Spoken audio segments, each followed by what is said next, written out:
विकास भोजपुरिया।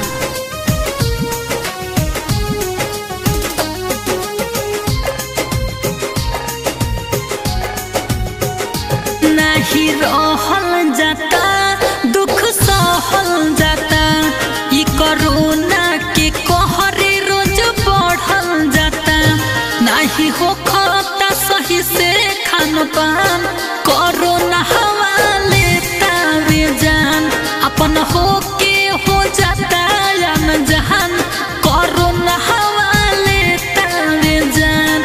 नहीं रहल जाता दुख सहल जाता।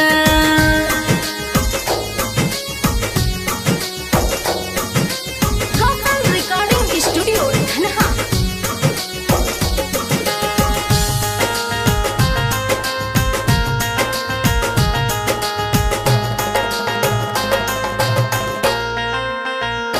लोगवा बन गइल बाटे खेलवाना के घर, केहू केहू के न पूछे बाटे ऐसन जहर।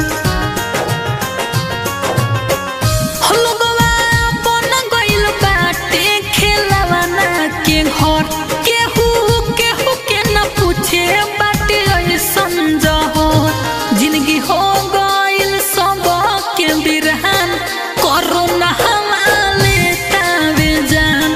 अपन होके हो जाता जान जहान, कोरोना हवा लेता वे जान। नहीं रहल जाता दुख सहल जाता।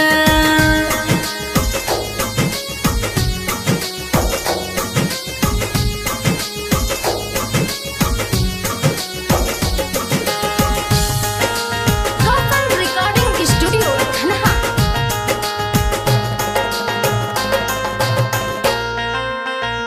हो बा कोई से के करी केहू बेटी के विदाई, पैसा कहवा से लाई जब बाहर ना जाई। हो बा कोई से के करी केहू बेटी के विदाई, पैसा कहवा से लाई जब बाहर ना जाई। जीतू मंटू गावता गुनगान, कोरोना हवा लेता वे जान। अपन हो